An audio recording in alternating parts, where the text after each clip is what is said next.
हम लोग का सेट नंबर 9 होगा। टीटेट का सेट प्रैक्टिस करा रहे हैं। मैथमेटिक्स मैथ है एंड ईवीएस है, तो ईवीएस और मैथ दोनों ही करेंगे हम लोग आज सेट प्रैक्टिस। तो आइए चलते हैं, हम सबसे पहले मैथ करेंगे, उसके बाद ईवीएस करेंगे।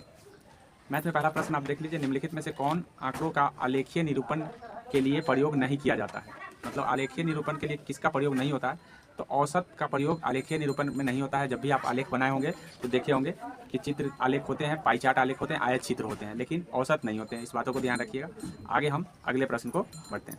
अगले प्रश्न की ओर देखिए। अगला प्रश्न क्या कहा है, बोला है श्याम के पास एक आयताकार कागज था जिसकी लंबाई दी गई है और चौड़ाई दी गई है 16 और 8। फिर उसके कागज को मोड़ करके एक वर्गाकार बदल दिया गया है। रैखिक समिति की संख्या मोड़ने के बाद में क्या बदलाव आएगा। मतलब क्या बदलाव आएंगे, ये चीज़ बोला गया है। तो बदलाव यहाँ पे देखने को हमको ये मिलेगा कि रैखिक समिति की संख्या 2 बढ़ जाएगी। मतलब रैखिक समिति की संख्या 2 बढ़ जाएंगे। 2 बढ़ने का मतलब ये है, कहने का मतलब है कि आयत जिस समय रहा होगा, उस समय आयत रहा होगा तो उस समय रेखा जो है कम ही रहे होंगे, और जैसे ही वर्ग वो बना तो रेखा थोड़ा सा ज़्यादा हो जाता है। इस बातों को ध्यान रखेंगे। इसके कारण देखिए, ये अगर हम इसको 4 भाग में बांटें तो इससे हमको पता चल जाएगा। मतलब यहाँ रैखिक समिति की संख्या बढ़ने का मतलब है कि हम जब मोड़ते हैं तो दो ही को दिखेगा। तो इस तरह से ध्यान रखिएगा कि इसमें थोड़ा ज़्यादा रैखिक समिति की संख्या बढ़ जाता है। इस बातों को ध्यान रखिएगा। आइए हम अगले प्रश्न की ओर बढ़ते हैं। अगला प्रश्न बोला है कि राधा के पास एक आयताकार कार्ड है जिसकी लंबाई 20 सेंटीमीटर और चौड़ाई 16 सेंटीमीटर है। रेणु के पास एक वर्गाकार कार्ड है जिसकी भुजा 15 सेंटीमीटर है। दोनों कार्डों के परिमापों का अंतर कितना है।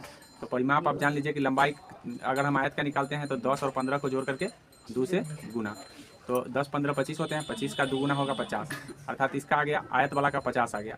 और 4 गुने भुजा होता है वर्ग वाला का। तो भुजा कितना दिया, 15 दिया है, तो इसका गुना करेंगे तो 60 आ जाएगा। तो बोला है अंतर कितने का है, तो 10 का अंतर दोनों में है। देख लीजिए, यहाँ 60 है, यहाँ 50 है, तो 10 का अंतर होगा। ये आसान सवाल था, आसानी से बना सकते थे।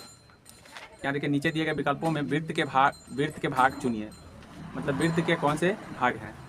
तो वृत्त में आपको ध्यान रखना है कि वृत्त में भाग होता है, परिधि होता है, केंद्र होता है, त्रिज्या होता है, व्यास होता है। जैसे यहाँ ये वृत्त है, वृत्त के यहाँ बीचों बीच भाग को हम क्या कहते हैं, केंद्र कहते हैं। उसके बाद परिधि की बात करें तो ये पूरा घेरा जो है ना, परिधि है, परिधि होता है। व्यास की बात करें तो यहाँ से यहाँ तक की दूरी, जो बीचों बीच की दूरी होगी वो व्यास होता है।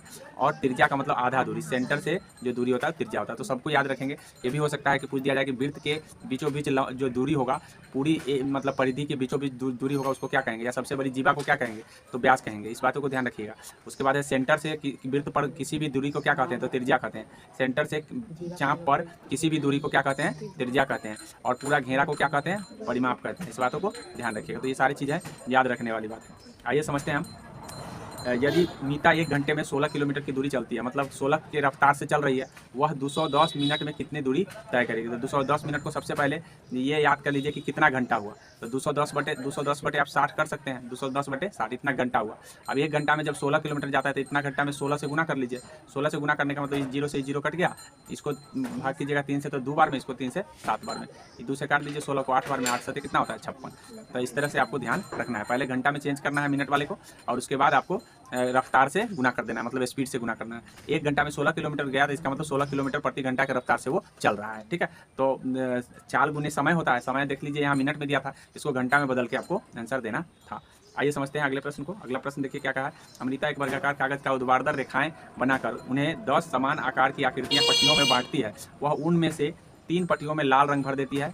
अब वह उसी कागज के शीट में 10 क्षैतिज रेखाएं बनाती है तथा जो कागज को 100 बार भागों में बांट देती है। निम्नलिखित में से कौन सा भिन्न भाग लिखित है जो रंग नहीं है। रंग नहीं है वाला भाग बोला है कि कौन नहीं है। तो आप सबसे पहले तो ये देखना है कि 10 समान आकार वाले जो पट्टी बनाती है, उनमें से 3 में लाल रंग देती है। तो 3 में लाल रंग लगेगी, तो टोटल 10 गुने 3 हो जाएगा, तो 30 टोटल जो है लाल रंग पट्टियों की संख्या हो गया 30। अब बोला है 10 क्षैतिज रेखा बना रही है, तो 10 क्षैतिज रेखा बनाए तो कुल पट्टियों की संख्या अगर हम निकाले तो 10 गुने 10 हो जाएगा, तो इक्वल टू हो जाएगा 100। तो अब यहाँ पे देख लीजिए कि 30 को लाल रंग रंगा है, तो कितना नहीं रंगा है, 70 को नहीं रंगा है। तो इसका मतलब है कि भाग पूछा है तो 70 बटे हो जाएगा, 70 बटे 100 हो जाएगा। 70 बटे 100 को काटेंगे तो हो जाएगा 7 बटे 10। 7 बटे 10 यही भाग हमसे पूछा था। राइट आंसर 7 बटे 10 कहाँ है, तो ऑप्शन नंबर में ए बी में। आइए आगे समझते हैं अगले प्रश्न को। अगला प्रश्न क्या बोला है कि बिंसी प्रतिदिन लगभग 3 घंटे अखबार पढ़ती है। आज उसने 2 घंटा 55 मिनट में अखबार पढ़ना शुरू किया, मतलब 2:55 पर शुरू की। उसने कितने सेकेंड अखबार पढ़ा। बिंसी प्रतिदिन लगभग 3 घंटे अखबार पढ़ती है। आज उसने 2 घंटे 55 मिनट में अखबार पढ़ना पूरा कर लिया, मतलब इतना देर में पूरा कर ली। तो उसने कितने सेकेंड अखबार पढ़ा, मतलब कितना देर सेकेंड में इसको बताना है। तो घंटा को मिनट में बदलिएगा तो 60 हो जाएगा, ठीक है। तो 60 से गुना हो जाएगा, और फिर इसको सेकेंड में बदलिएगा तो फिर 60 से गुना हो जाएगा। तो ये तो घंटा का हो गया, लेकिन यहाँ मिनट 55 मिनट है, तो 55 को फिर 60 से गुना कर लीजिए, तो इहो सेकेंड में बदल जाएगा। तो ये दोनों को जोड़ लीजिए। तो इसको सबको गुना करके जब जोड़ेंगे, अगर हम बात कर लेते हैं सबको गुना करने की बात, तो गुना कर कीजिएगा और जोड़िएगा तो आ जाएगा आपको। नहीं तो ऐसे कर लेते हैं, एक तरीका और है, 2 गुने आप 60 कीजिए तो कितना आ जाएगा 120। आप 55 और जोड़ लीजिए इसमें तो कितना आ जाएगा 175 मिनट आ गया। 175 मिनट को हम सेकेंड में बदलने के लिए 60 से गुना कर दीजिए। 60 से गुना करने का मतलब 6 से गुना पहले कर लीजिए। 6 पंजे 30, 6 सते 42, 3 45, 6 एकम 6 और 6 हजार 10, इतना आ गया। इस पर 1 सोना दे दीजिए, कितना आ गया 10,500। 10,500 किस में दिया हुआ है, ऑप्शन नंबर बी में 10,500 आ गया। इस तरह से बनाएंगे। निम्नलिखित में से कौन एक पूर्ण घन है बोला है। तो पूर्ण घन तो आपको पता होना चाहिए कि पूर्ण घन का मतलब है कि किसी का क्यू होना चाहिए। तो ये 4 का क्यू 64 होता है, 4 का क्यू 64, ठीक है, याद रखिएगा। ये स्क्वायर है, ये भी स्क्वायर है, ये भी स्क्वायर है, क्यू जो है यही है, तो सी हो जाएगा राइट आंसर। बोला है कार्तिक रात में 10 बजे सोकर सुबह 6 बजे उठता है। वह दिन का 1/8 भाग खेलने और 1/6 भाग पढ़ने में व्यतीत करता है। वह दिन का कितना भाग अन्य गतिविधियों में व्यतीत करता है। मतलब कहने का मतलब ये बोला है कि सोने का काम जो है 10 बजे से लेकर के 6 बजे तक, वह दिन का 1/8 भाग, दिन जब होता है तो 1/8 भाग, तो इतना घंटा छोड़ दीजिए। 24 घंटा में 10 बजे से 6 बजे मतलब 8 घंटा हुआ, 8 घंटा छोड़ दिए तो उसका बाद बच गया उधर कितना 16 घंटा। तो 16 घंटा में आपको इसका 1/8 भाग क्या करने में व्यतीत करने में, खेलने में, और 1/6, तो इसको काट देंगे तो ये हो जाएगा 2 घंटा वो खेलने में व्यतीत कर दिया, और 16 का 1/6 भाग करेंगे तो कितना हो जाएगा 16 का हो जाएगा 1/6, तो आप निकालेंगे ना, 16 का 1/6 निकालेंगे हम तो काट के आ जाएगा 8/3, कितना आ जाएंगे 8/3। तो ये दोनों को जोड़ लेंगे 8/2 प्लस 8/3, तो जोड़ेंगे तो कितना आ जाएगा 14/3। 14/3 घंटा तो इस व्यतीत कर लिया, तो कितना बच गया 16 में घटा लेंगे, 16 में से 14/3 घटा लेंगे, घटा करके जो बचेगा वो तो ज़्यादा ही आ जाएगा, बहुत आ जाएगा ना। तो इसका मतलब है दिन का, तो इसका मतलब हमको लग रहा है कि वो 12 घंटा ही लिया है गतिविधि। 24 घंटे मतलब वो पूरे 24 दिन का बोला है ना, तो खेलने का हमको पूरे 24 का लेना है। कितना लेना है पूरे 24 का ही लेना है, 16 का नहीं लेना है। दिन बोलने से मतलब नहीं, पूरे दिन का 24 घंटा लेना है। तो 24 घंटा जब लेंगे तो 24 गुने 1/8 कितना आ गया 3 घंटा, और फिर 24 गुने 1/6 तो कितना आ जाएगा 4 घंटा। तो 4 और 3 कितना हो गया 7 घंटा, और 7 घंटा तो ये हो गया, और 8 घंटा 7 घंटा प्लस 8 घंटा 15 घंटा उसने व्यतीत कर दिया, तो कितना घंटा बच गया उधर, तो 9 घंटा। 9 घंटा तो 9/24 जो है ना वो अन्य काम में रहता है। 9/24 को काटेंगे तो 3 तिहाई 9 और 8 3 24, 3/8 हो जाएगा, कितना हो जाएगा राइट आंसर डी हो जाएगा। आगे समझ में इस तरह से निकालना है। आइए समझते हैं अगले सवाल को। बोला है कि रुसद और रेखा की चोटियों की लंबाई 1 मीटर का क्रमशः 4/5 और 5/7वां भाग है। दोनों चोटियों की लंबाई का योग कितना होगा, जोड़ देना है इसको और कुछ नहीं करना है। जब जोड़िएगा तो 35 एलसीएम आ जाएगा, यहाँ 7 चौक 28 आ जाएंगे, और यहाँ 25 आ जाएंगे, अर्थात 53/35। 53/35, तो 53/35 को पूर्णांक तोड़ेंगे तो ये वाला आ जाएगा बी वाला, 35 इसी में ना है, बी वाला आ जाएंगे। राइट आंसर समझ में आ गया, जोड़ दीजिए बस और कुछ नहीं करना है। अब यहाँ पे देखिए बोला है कि 41 में बोला है कि यदि पदों की सम है, पदों सम है तो क्या होंगे, योग कितने होंगे। तो सम है तो एगो से एगो कटता चला जाएगा, शून्य आ जाएगा, कितना आ जाएगा योग शून्य। विषम होगा तो जो शुरू में होगा वही आंसर होगा, याद रखिएगा। विषम पद होंगे तो जो शुरू में होगा वही बच जाएगा, लेकिन जो अगर सम पद है तो सब एक दूसरे से करते चले जाएंगे, उसका आंसर शून्य आ जाएगा। बस ये ध्यान रखना है। क्या पूछा है, विभिन्न गाँवों में किसानों की एक दिन की मजदूरी दी गई है। ABCD, ए किसान, बी किसान, मतलब गांव के नाम है और यहाँ मजदूरी है। अब आगे क्या पूछा है, आगे पूछा है कि ए में 105 दिन काम करता है, और रेणु गांव सी में कोई व्यक्ति है जगत जो ए में रहता है और वो 105 दिन काम करते हैं, और जो कोई व्यक्ति है जो सी में 180 दिन काम कर रहे हैं। ऐसे परिस्थिति में बोला है कि कौन ज़्यादा कमाता है, ये बोला है। तो पहले तो हम रेट निकालेंगे तभी पता चलेगा। 105 से आप गुना कर दीजिए 185 को, और उसके बाद 180 से गुना कर दीजिए आप 180 से गुना कर दीजिए 93 को। अब देखिए कि किसका ज़्यादा आ रहा है, जिसका ज़्यादा आएगा वही आपका आंसर हो जाएगा। तो आपको ध्यान रखना है कि जगत वह रेणु से 2685 ज़्यादा कमाता है, ऐसा देख लीजिएगा, ये आ जाएगा आपको। उसके बाद आगे देखिए, आगे क्या कहा है, आगे बोला है कि निम्नलिखित में से कौन सा एक 6 दशांश के बराबर है। 6 दशांश का मतलब है 6/10।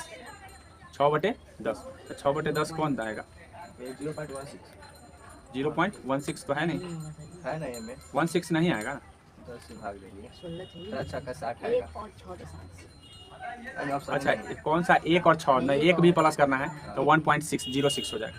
1.6 हो जाएगा, कितना आ जाएगा?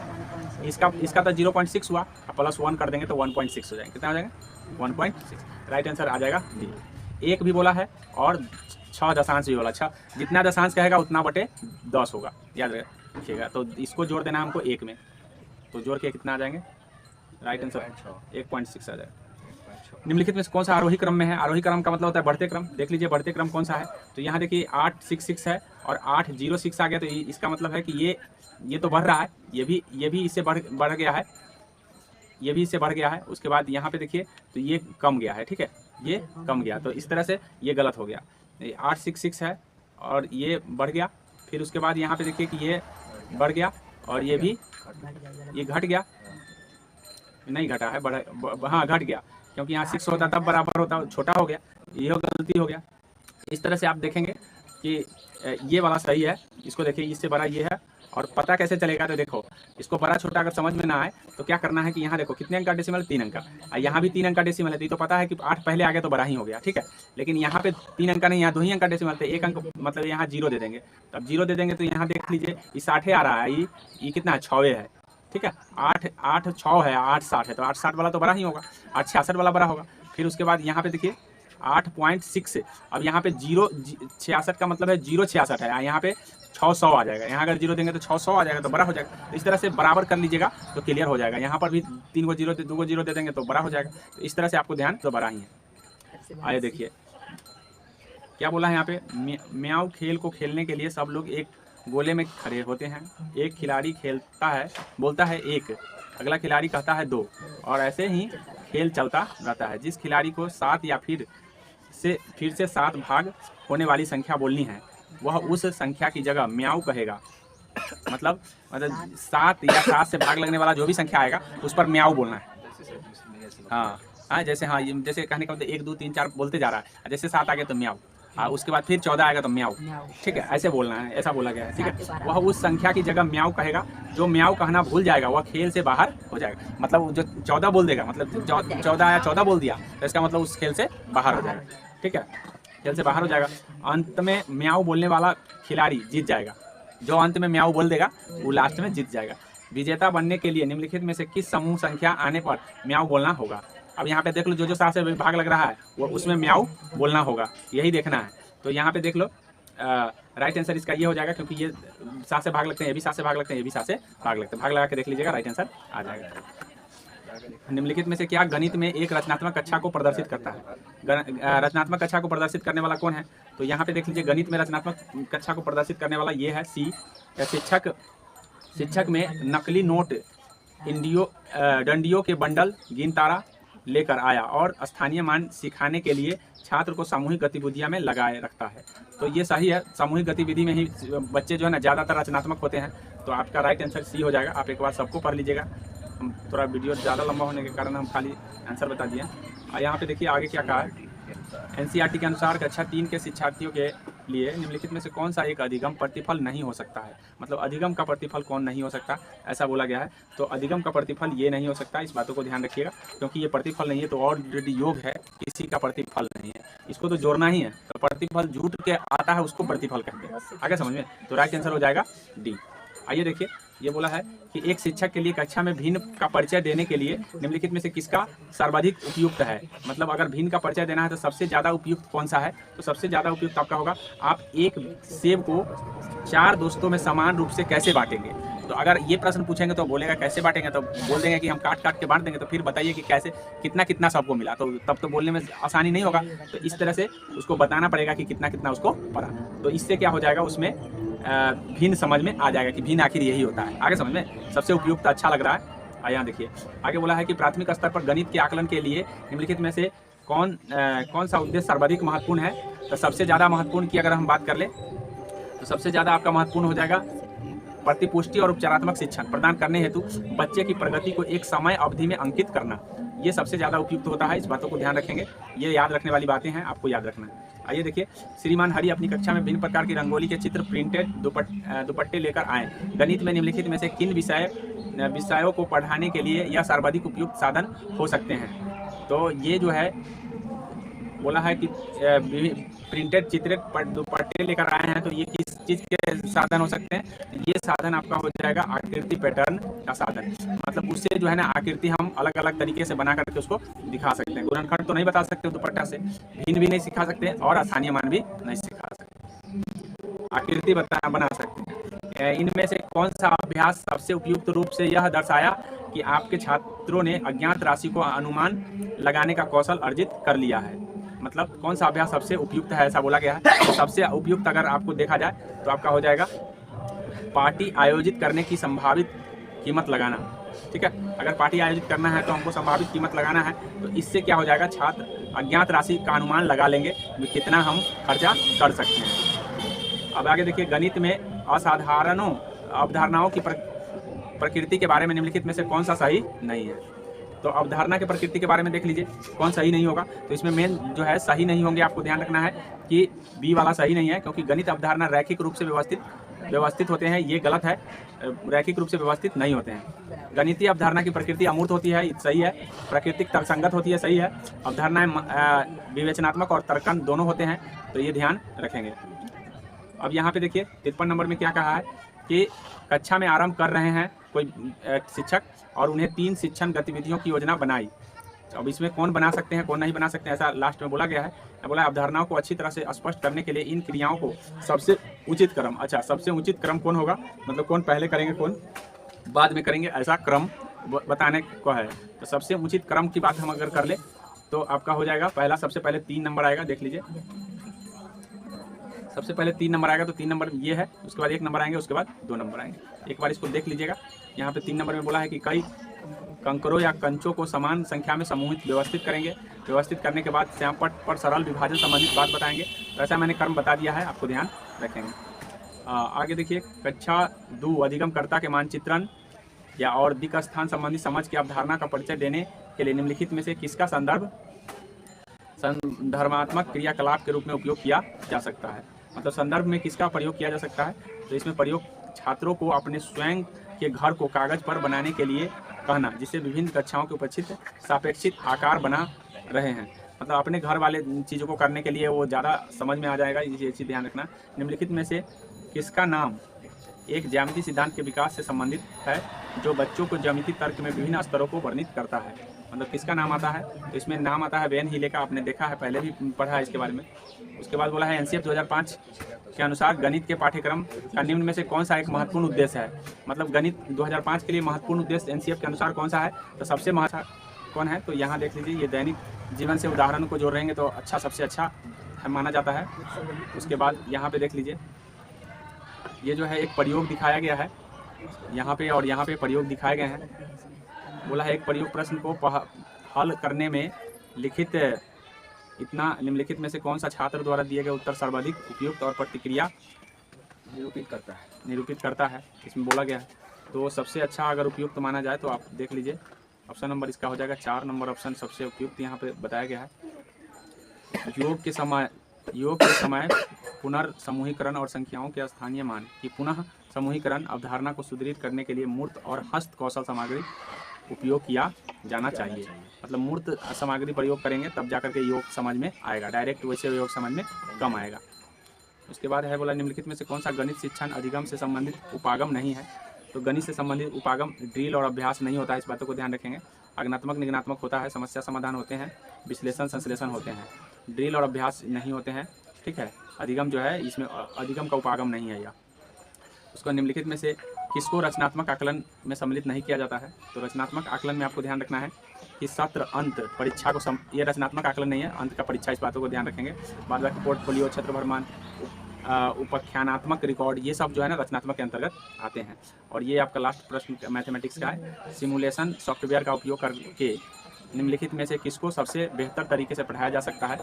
तो सिमुलेशन का प्रयोग करके आपको ध्यान रखना है कि सबसे बेहतर तरीके के एक ही परिमाप वाले विभिन्न आकार को ढूंढने में सबसे अच्छा बेहतर माना जाता है। आइए हम अब ईवीएस को जानते हैं।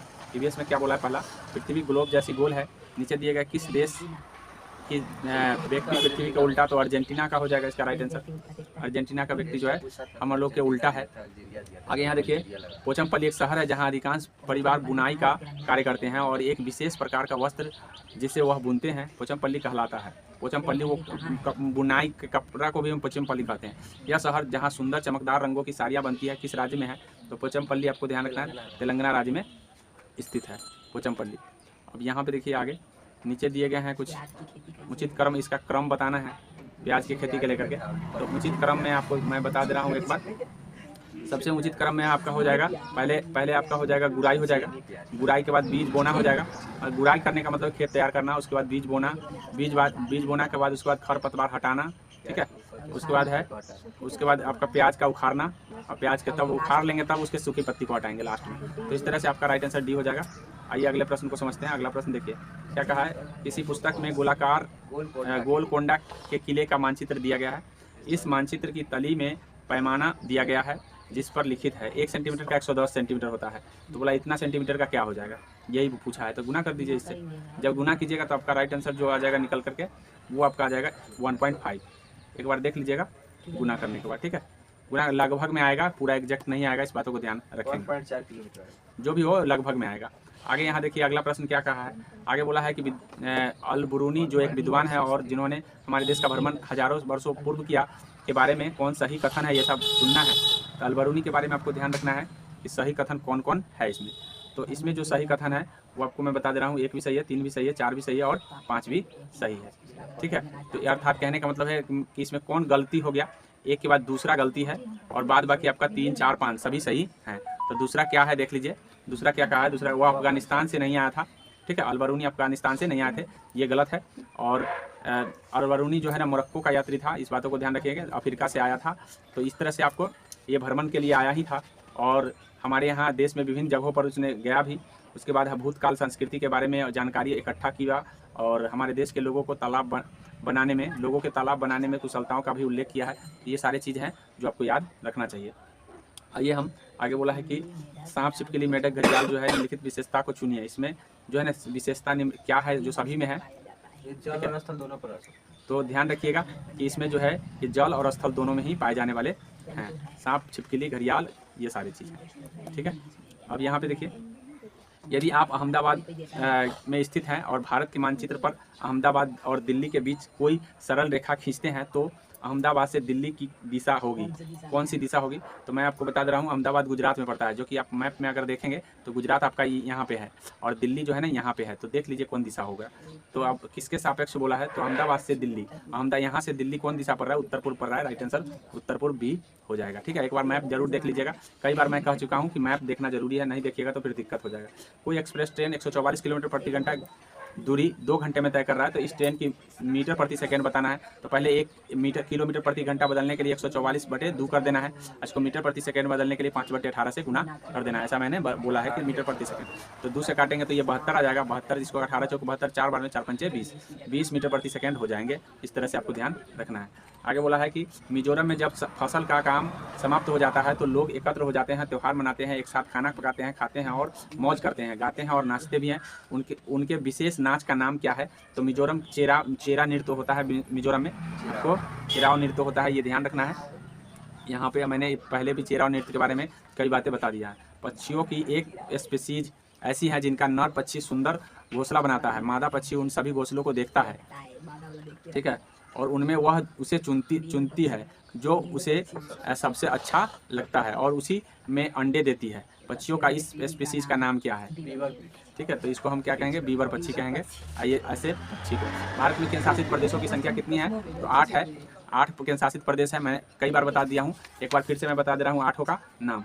तो अंडमान निकोबार द्वीप समूह पहला हो गया, चंडीगढ़ दूसरा हो गया, दादर नागर हवेली तीसरा हो गया, चौथा दिल्ली हो गया, 5वां लक्षद्वीप हो गया, 6ठा जम्मू कश्मीर हो गया, 7वां लद्दाख हो गया और 8वां पुडुचेरी हो गया। तो 8 का नाम आप याद रखेंगे। इनमें से कौन है या नहीं ऐसा पूछा जा सकता है।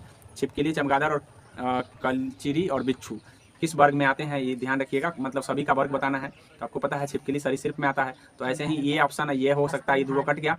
पक्षी जो है, पक्षी आपको आता है यहाँ पे दिया है, देखिए यहाँ सारी पक्षीय वर्ग में आता है, स्तनधारी वर्ग में नहीं आता है, तो राइट आंसर ए हो जाएंगे। अच्छा चमगादड़ है, सॉरी पक्षी हम देख लिए, तो चमगादड़ स्तनधारी है, हमको पक्षी यहाँ दिखाई दे दिया, चमगादड़ स्तनधारी होता है, तो ये वाला कट गया, पक्षी वर्ग में नहीं आता चमगादड़, तो डी वाला होगा, सॉरी डी वाला इसका आंसर हो जाएगा राइट आंसर। और बाद बाकी और सबको देख लीजिए, कलचेरी पक्षी होता है, बिच्छू जो है कीट है, इस तरह से आपको याद रख लेना चाहिए।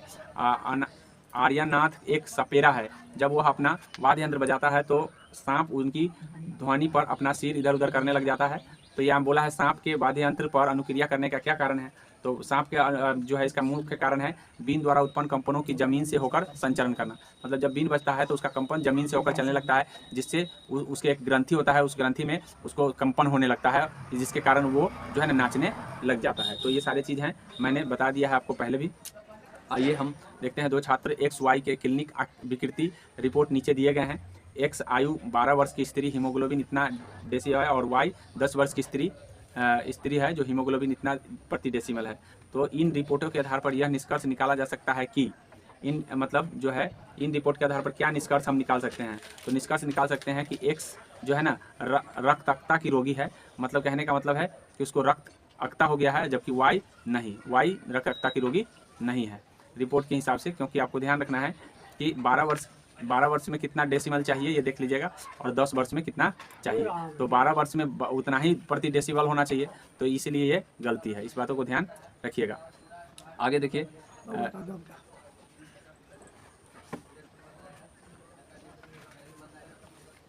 अगला देख लीजिए, ये मिलान करना है, मिलान आप एक बार देख लीजिएगा कहाँ किसका मिलान है, मैं आपको डायरेक्टली आंसर बता दे रहा हूँ, इसका राइट आंसर जो हो जाएगा, सही मिलान जो है ए हो जाएगा, ठीक है, सही मिलान ए होगा।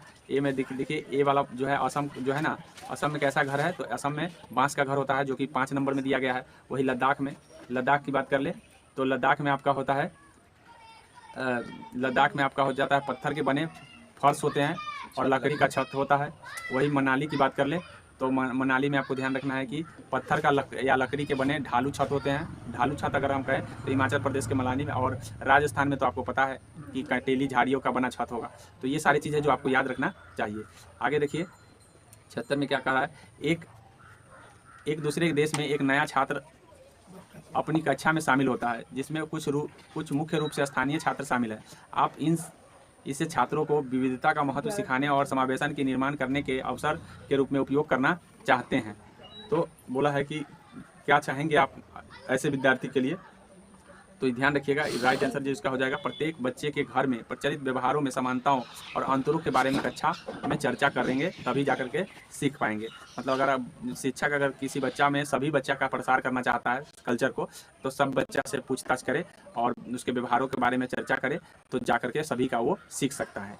ये बात बोला गया था। निम्नलिखित में से वीडियो कॉन्फ्रेंसिंग ऐप की कौन सी विशेषता सबसे अच्छे तरीके से प्रदर्शित कर सकती है कि बिना बोले संचार कैसे किया जा सकता है। तो बिना बोले संचार आपको ध्यान रखना है, चैट में GIF जो है के द्वारा जो है ना किया जा सकता है। GIF का मतलब है कि ग्राफिक इन इंटरचेंज फॉर्मेट होता है, इंटरचेंज फॉर्मेट, इस बातों को ध्यान रखेंगे। ये राइट आंसर इसका हो जाएगा बी। यहाँ देखिए निम्नलिखित में से कौन सा अभ्यास संरचनावादी दृष्टिकोण से सबसे अधिक मेल खाता है।